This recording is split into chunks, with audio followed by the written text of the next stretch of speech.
تاریخ میں آتا ہے کہ مولانا عبداللہ درخواستی رحمت اللہ علیہ حج کے لیے تشریف لے گئے اور اس بار ارادہ تھا کہ حج سے واپس پاکستان نہیں جاؤں گا، یہیں کا مکین ہو کے رہ جاؤں گا، لیکن مدینہ شریف پہنچے تو خواب میں آقا انعامدار حضور اکرم صلی اللہ علیہ وآلہ وسلم کی زیارت نصیب ہوئی۔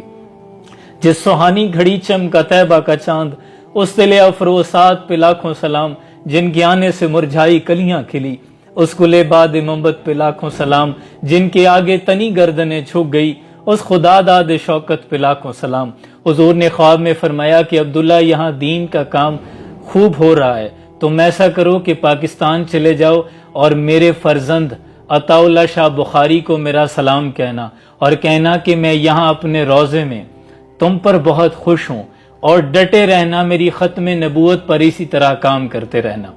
اور عبداللہ درخواستی رحمت اللہ علیہ حج سے فارغ ہوئے تو فوراً پاکستان پہنچے اور ملتان سید عطا اللہ شاہ بخاری رحمت اللہ علیہ کے پاس حاضر ہوئے۔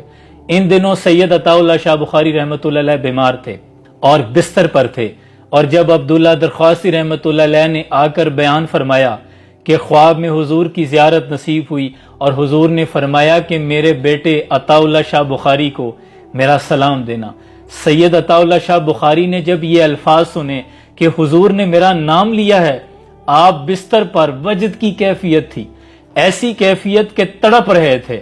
اقبال نے فرمایا تڑپنے پھڑکنے کی توفیق دے، دل مرتضی سوز صدیق دے۔ اور یقیناً جب کسی دیوانے کے سامنے آقا نامدار حضور اکرم صلی اللہ علیہ وآلہ وسلم کا نام نامی لیا جاتا ہے تو جسم پھڑک جاتا ہے، اور جب دیوانے کو یہ پتا چلے کہ حضور نے میرے لیے سلام بھیجا ہے تو کیفیت کیا ہوگی ہم صرف سوچ سکتے ہیں۔ سید عطا اللہ شاہ بخاری یہ سن کر بے ہوش ہو گئے۔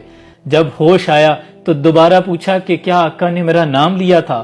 تو عبداللہ درخواستی رحمت اللہ علیہ نے فرمایا کہ ہاں، حضور نے تمہارا نام لیا تھا۔ قربان جاؤں، ہاتھ چوم لوں، گلے لگاؤں، میں حضور کی باتیں کوئی سنائے تو۔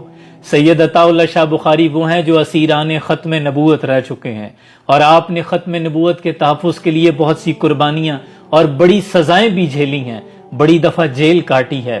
اور مولانا محمد علی جلندری لکھتے ہیں کہ جب سید عطا اللہ شاہ بخاری کا وصال ہو گیا تو بعد از وفات مجھے ایک روز خواب میں ملے۔ میں نے پوچھا کہ عطا اللہ قبر کی منازل کو کیسے پایا، حساب کتاب کو کیسے پایا؟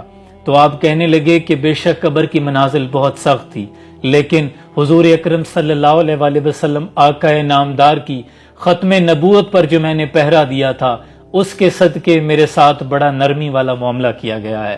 اللہ نے مجھ پر بڑا کرم کیا ہے۔ اس دور میں اور حجام اور ساکین بنا کی روش لطف و ستم، اور مسلم نے بھی تعمیر کیا اپنا حرم، اور تہذیب کے آذر نے تو رشوائے صنم، اور گفتار سیاست میں وطن اور ہی کچھ ہے، ارشاد نبوت میں وطن اور ہی کچھ ہے۔